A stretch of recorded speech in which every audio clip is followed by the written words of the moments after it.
ஐயா, மனுஷன் இன்னைக்கு உருப்படாம போறான்னா ரெண்டே விஷயம்தான். வாயிற நல்ல வார்த்தையே உனக்கு வராது. உண்மையை பேசுறேன்யா. வீட்டுல வாசல் வழியா வந்தியா, கொல்ல பக்கம் வழியா வந்தியா? பேசு. ஏன் மனுஷன் இன்னைக்கு உருப்படாம போறான்னா ரெண்டே விஷயம்தான். ஒண்ணு அவங்கள மாதிரி காதலிக்கிறது, இன்னொன்னு இவங்கள மாதிரி கல்யாணம் பண்றது. ஐயா, சண்டை உலகத்திலே இன்னைக்கு எந்த சண்டை அதிகம் நடக்குதுன்னா அது புருஷன் பொண்டாட்டி சண்டை தான். பொண்டாட்டிக்கு புடவை எடுத்து கொடுத்தாலும் சண்டை, அதே புடவைய அடுத்த பொண்டாட்டிக்கு எடுத்து கொடுத்தாலும் சண்டை. புல்லரிக்குதுடா. வீட்டுக்கு வேலைக்காரியை வைக்கலனாலும் சண்டை, அதே வேலைக்காரியை மனுஷன் வச்சுக்கிட்டாலும் சண்டை. இப்படி இருக்கியா அரேஞ்சு மேரேஜ் பண்ணுவேன் நிலைமையெல்லாம் இப்படி நொந்து நூலா போயிட்டு இருக்கான். அடுத்தது காதல். இன்னைக்கு காதலிச்சு என்ன மாதிரி குட்டிச்சோரா போற பயிலும் நிறைய பயிலும் இருக்கணும். அது என்ன மாதிரி அழகான பயிலும் கொஞ்சம் அசந்தம்னு நினைச்சுக்கலாம். அழகானவன் தெரியுது, முடியிலேயே தெரியுது, ஒரு முடிவோட வந்திருக்க. அது என்ன மாதிரி அழகான பயிலும் கொஞ்சம் அசந்துட்டோம்னு வச்சுங்களேன், இந்த பொம்பளை பிள்ளையெல்லாம் ஆட்டையை போட்டு போயிடுவாளுவா. ஐயா, கோகிலான்னு ஒரு பிள்ளையை காதலிச்சு. கோகிலா ஒரு நாள் என்ன பண்ணா, இன்னொத்து நம்ம காதல் ஜெயிக்கணுங்கிறதுக்காக எங்க ஊர் கோயில்ல வேண்டிட்டு இருக்கேன், நீ உடனே கிளம்பி வாடா அப்படின்னா.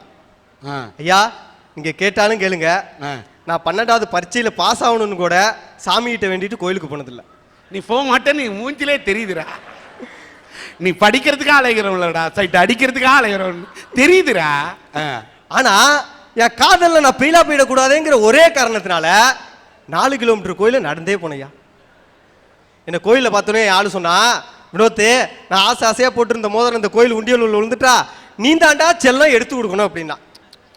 இந்த செல்லம்னு சொன்னா பாத்தியலா, அப்ப செத்து அசந்து கோயில் உண்டியல உடைக்க உட்காந்துட்டியா. அவ சொன்னது செல்லம், நீ விழுந்தது பள்ளம். உண்டியல் உடைக்க உட்காந்துட்டியா. ஊருகாரனெல்லாம் பார்த்துட்டு உண்டியல் திருட்டு வந்துட்டான்ட்டு என்ன உரின்னு உரிச்சுட்டானோ ஐயா. நீங்களே சொல்லுங்கய்யா, என்ன பார்த்தா திருட்டு விளையாட்டம் தெரியுதா? நீ பலே திருட ஐயா, உரின்னு உரிச்சு விட்டானோயா. பக்கத்துல தானே நின்றான். ஒரு வார்த்தை, அவன் உண்டியல் திருட வரலடா, நான் கூப்பிட்டு தாண்டா வந்தான்னு ஒரு வார்த்தை சொல்லியிருக்கணும்ல ஊருக்காரன். ஒண்ணுமே சொல்லாம அவ பாட்டே கோத்துட்டு ஓடி போயிட்டாயா. நீங்களே சொல்லுங்கய்யா, நாளைக்கு ஒண்டியவில் நான் கல்யாணம் பண்ணனா ஊரை சுத்தி பார்க்க போகணும்னு கூட்டிட்டு போய் மூணாறுல வச்சு என் கதையை முடிக்க மாட்டான்னு என்ன நிச்சயம்? அந்த காரியத்தை பண்ணாம அந்த பொண்ணு போயிடுச்சுரா. அதனாலதான் சொல்றேன், சும்மா பிக்கப்பு டிராப்பு எஸ்கேப்னு இருந்தமா, சைட் அடிச்சமா, பல பெண்களுக்கு கடலைய போட்டமா, சாயந்தரம் ஆனா சரக்கு அடிச்சமா, என்ன மாதிரி பிரம்மச்சாரியா இருந்தமான்னு தான் சொல்றேன். இப்படி எல்லாம் நான் என் பாடியை மெயின்டைன் பண்ற வாசி தான் எந்த பிகரிட்டையும் இன்ன வரைக்கும் அடி வாங்காம, உடம்பை டேமேஜ் பண்ணிக்காம அசல் அஜித்தாட்டமே இருக்க. அஜித் அது தலை, இந்த வினோத்தினி தரு தலை. போன மாசம் தான் என் ஃப்ரெண்டு கையால நொங்கு வாங்கினோம். ஓ, அந்த சப்ப பிகரா? மறந்துட்டேன், அது போன மாசம். நான் சொல்றது இந்த மாசம். 18லேருந்து 21 வயசு வரைக்கும் அறியாத வயசு, 21லேருந்து 25 புரியாத வயசு, 25 வயசுக்கு மேலதான் பக்குவப்பட ஆரம்பிக்கிற வயசு. அப்படி இருக்கும்போது அப்படி யார் சொன்னா? அப்படி இருக்கும்போது அறியாத வயசுல செய்யற காதலும் புரியாத வயசுல செய்யற காதல் திருமணமும் எப்படி சார் நிலைச்சு நிற்கும்? கவர்மெண்டே போட்டிருக்காங்க கமிட்டியை போட்டு ஆராய்ச்சி பண்ணி, ஆண்களுக்கு கல்யாணம் பண்றதுக்கு 21 வயசுனும் பெண்களுக்கு கல்யாணம் பண்றதுக்கு 18 வயசுனும். அது தெரியாம இவங்க 30-40 வயசுல கல்யாணம் பண்ணி வைப்பாங்களாம். நாங்க எங்க அப்பா பேச்சை கேட்டுன்னு வீட்டிலே இருக்கணுமா. ஐயா, இன்னைக்கு இந்த காலத்து இளைஞர்கள்லாம் டைமை சேவ் பண்ண பாக்குறாங்கய்யா. இதெல்லாம் அப்பா அம்மா பேச்ச கேட்கிற பிள்ளைங்க பத்தி யோசிக்க வேண்டிய விஷயம். நீ எதுக்கு அதெல்லாம் யோசி? 50 வயசு அனுபவத்துல அம்மா அப்பா பார்த்து பார்த்து செஞ்சு வைக்கிற நிச்சய திருமணத்திலேயே அங்கங்க பிரச்சனை வரும்போது பக்குவப்படாத வயசுல செய்யற காதல் திருமணத்துல எங்கயா சந்தோஷம் இருக்க போகுது? என்ன சொன்னீங்க? நீங்களே சொல்றீங்க நிச்சயம் பண்ண திருமணத்திலேயே பிரச்சனை வருதுன்னு. அங்கங்க தானே சார் பிரச்சனை வருதுன்னு சொன்னேன். எங்கெங்க வந்தான பிரச்சனை தானே. அது எங்க வந்தா என்ன? இந்த காதல் திருமணம் இருக்கே குண்டு பல்பு மாதிரி, போட்டோன்னே எரியும், ஆனா போக போக எரியும். ஆனா இந்த நிச்சயிக்கப்பட்ட திருமணம் இருக்கே போக போக எரியும். ஆனா புரிந்தவர்களுக்கு மட்டும்தான் காதல் திருமணத்தின் அருமை புரியும். புரிந்துக்காமல் செய்யக்கூடிய திருமணங்கள் என்றுமே பிரியும். ஆனா இந்த நிச்சயிக்கப்பட்ட திருமணம் இருக்கே டியூப்லைட் மாதிரி, லேட்டா தான் எரியும், ஆனா அப்புறமா அந்த பிரகாசம் இருக்கு பாருங்க, எங்க பார்த்தாலும் தெரியும். அந்த நிச்சயிக்கப்பட்ட திருமணத்துல தாங்க உண்மையான அன்பு இருக்கு. காதல் காதல் காதல்னு மூச்சுக்கு 300 தடவை சொல்றாங்கல்ல, அந்த காதல் எப்போ வரணும், யாருக்கு வரணும் தெரியுமா? தன்னைத்தானே புரிஞ்சுக்கிட்டு வாழ்றான் பாருங்க, அவனுக்கு வரணும் காதல். தான் வாழ்க்கையில தான் தேவையானதை வாங்குற அளவுக்கு உழைக்கிறான் பாருங்க, அவனுக்கு வரணும் காதல். எவன் ஒருத்தன் சாதிக்கணும்னு நினைக்கிறானோ அவனுக்கு வரணும் காதல். ஆனா இன்னைக்கு காதல் எப்படி தெரியுமா வருது? ஐயா ஒரு நிமிஷம், எவன் சாகணும்னு நினைக்கிறான் பாருங்க, அவனுக்கு வரியா காதல்? ஆனா இன்னைக்கு பல பேர் காதலிக்கிறதே பெரிய சாதனையா நினைச்சு வாழ்ந்துட்டு இருக்காங்க. இன்னைக்கு காலேஜ் போற எத்தனை பேரு தான் நான் நல்லா படிக்கணும், நல்லா வேலைக்கு போகணும்னு காதலிக்கிறது சாதனை இல்லம்மா, சாதனை படைக்கக்கூடிய காதலை சுமப்பதுதான் நல்ல காதல். அதை நீங்க தெரிஞ்சுங்க. அதாவது இன்னைக்கு காலேஜ் போறவங்க எத்தனை பேரு நான் நல்லா படிக்கணும், நல்ல வேலைக்கு போகணும்னு காலேஜ் போறாங்க. காலேஜ் போனோமா, அங்க இங்க நல்லா பார்த்தோமா, உன்னை பிக்கப் பண்ணோமா, லவ் பண்ணோமா, காலேஜ் முடிச்சு வெளில வரும்போது லவரை கூட்டிட்டு வரோமான்னு நினைச்சிட்டு தானே சார் இன்னைக்கு பல பேர் காலேஜுக்கே போறாங்க. ஐயா நான் தான் கேட்குறேன், தான் புள்ள கடல்ல போய் தூண்டிய போட்டு மீன் பிடிச்சிட்டு வந்தா என் புள்ள மீன் பிடிச்சிட்டு வந்துட்டான்னு பெருமையா பேசுறீங்க. அதே புள்ள கிரிக்கெட் விளையாட போய் பல்வேறு கேட்சுகளை பிடிச்சிட்டு கப்பு வாங்கிட்டு வந்தான்னா என் புள்ள கப்பு வாங்கிட்டு வந்துட்டான்னு பெருமையா பேசுறீங்க. அதே நாங்க காலேஜில் போய் பல கடலைகளை போட்டு ஒரு பொண்ணை பிடிச்சிட்டு வந்தா யாயா அடிச்சு வரட்டுறியா? இவங்களை மாதிரி காதல் பண்ணி அங்கங்க 4 பேர்கிட்ட உத வாங்கி வெளியில வர்றவங்க தான் நான் பிரம்மச்சாரியா போறேன்னு புலம்பிட்டு இருக்காங்க. அதனாலதான் சொல்றேன், இந்த மாதிரி பிரம்மச்சாரியும் வேணாம், காதல் கல்யாணமும் வேணாம். பெத்தவங்க பார்த்து வைக்கிறாங்க பாருங்க நிச்சய திருமணம், அதுதான் சார் வாழ்க்கைக்கு சந்தோஷம்னு சொல்றேன். Love makes life beautiful.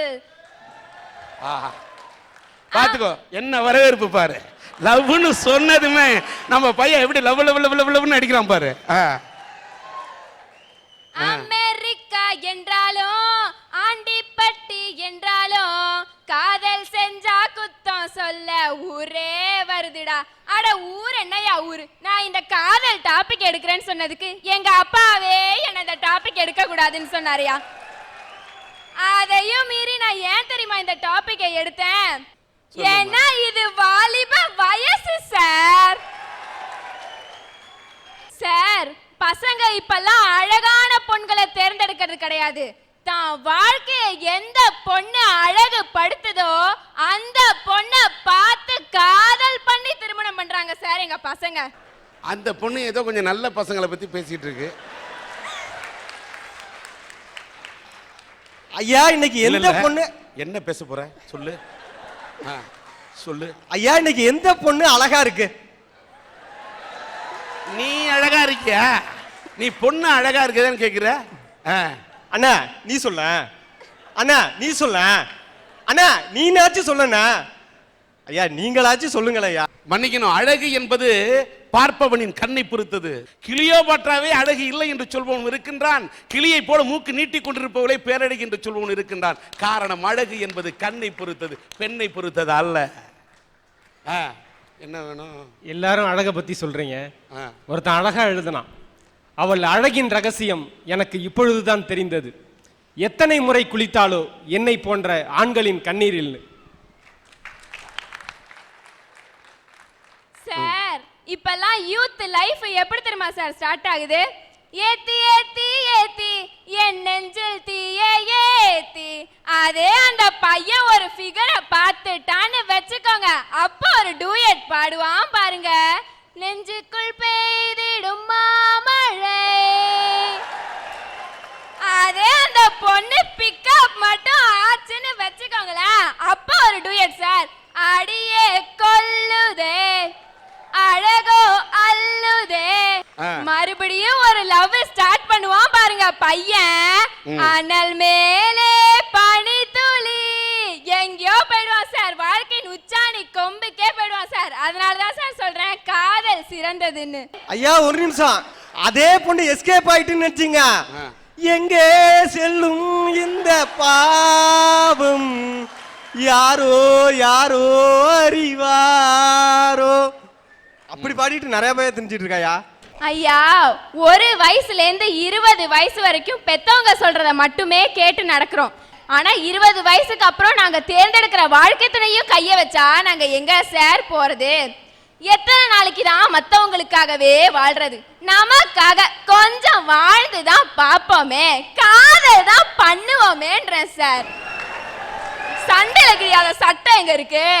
கஷ்டப்படாத காதல் எங்க சார் இருக்கு? ஒரு நிமிஷம், நாங்களே எத்தனை சட்டையை தான் இந்த பேருக்காக பித்துக்கோழியா கிழிச்சுட்டு திரிகிறது. கஷ்டங்கிறது காதலுக்கு இஷ்டம் சார். சறுக்கி விடுற பாதைய கூட வெற்றி படியா மாத்தும் சார் எங்க காதல். காதலுங்கிறது விரும்பிய மனசை தேடி அடைகிற பயணம். அது போற வழி வேணா வெறும் பாதையா இருக்கும், ஆனா வர்ற வழி இருக்கு பாருங்க, கண்டிப்பா வெற்றி பாதையா தான் சார் இருக்கும். அதனாலதான் சொல்றேன் காதல் திருமணம் தான் சிறந்ததுன்னு சார். காதல்னால நொந்து வெந்து நூலான ஒரு பொண்ணு எழுதுறா பாருங்க. அன்பே என்றாய் ஆறுயிரே என்றாய் அன்று என்னிடம், இன்றும் அதே வார்த்தையை சொல்கிறாய் வேறொரு பெண்ணிடம். கண்ணும் கண்ணும் கொள்ளையடிக்கும் காதல் திருமணமா? இங்க கொள்ளை போவது கண்களா இருந்தா பரவாயில்ல, பல அவளை பெண்களுடைய கற்பம் தான் கொள்ளை போகுதுங்கிறத பதிவு செய்ய விரும்புறேன். பல பெண்களோட கற்பு கொள்ளையடிக்கப்படுன்னு சொல்றேன். பார்க்குற பொண்ணு பசங்க கிட்டலாம் ஏமாந்து போறதுக்கு பொண்ணுங்க ஒண்ணு விவரம் இல்லாதவங்க இல்ல, பார்க்குற பொண்ணுங்களை எல்லாம் ஏமாத்துறதுக்கு ஆம்பளைங்க ஒண்ணு வில்லன்களும் இல்ல. சார் அக்கா சொல்ற மாதிரி பெண்கள்லாம் விவரமா இருந்துட்டா இன்னைக்கு அனாதை விடுதிக்கு வேலையே இல்லை சார். ஒவ்வொரு குழந்தைக்கும் பின்னாடியும் ஒரு சோக காதல் கதை இருக்குதுங்கிறத நான் பதிவு செய்ய விரும்புறேன். நிச்சயிக்கப்பட்ட திருமணம் இருக்குதே, அதுல முன்னாலேயும் சந்தோஷம் பின்னாலேயும் சந்தோஷம். எங்க அம்மா வந்து சொல்லுவாங்க, அம்மாடி உன்னை இன்னைக்கு சாயந்தரம் மாப்பிள்ளை வீட்டிலேருந்து பொண்ணு பார்க்க வராங்கம்மான்ட்டு. அப்போ என் முகத்தில் அப்படியே லைட்டாக அப்படியே வெக்கத்தோட ஒரு ஸ்மைல் வரும் பாருங்க. அந்த சந்தோஷம் உங்க காதல் திருமணத்துல இல்லை. நானே என் நண்பனோட பொண்ணு பார்க்க போனையா, என் நண்பனுக்கு அங்கே இருந்து பொண்ணு வந்துச்சியா. என் ஃப்ரெண்டு உடனே சொன்னா, உடனே ஒரே சிரிப்பா சிரிச்சான். நான் உடனே சந்தேகத்தில் கேட்டேன், ஏன்டா மாப்பிள்ள பொண்ணு வர சந்தோஷத்தில் சிரிக்கிறியாடா அப்படின்னு. அதுக்கு உடனே அவன் சொன்னா, நீ ஒரு இளவெடுத்தோண்டா, வள்ளுவர் தான் சொல்லியிருக்காரு துன்பம் ஒரு வேலையில சிரிக்கணும்னு, அதான்டா நான் சிரிச்சிட்டு இருக்கேன் அப்படின்ட்டாயா. நான் கூட சிரிக்கிறேன் வித்யா. எனக்கு துன்பம் எந்த வரையில் வந்திருக்கு தெரியுமா? ஒரு ரூபத்தில் வந்திருக்கு.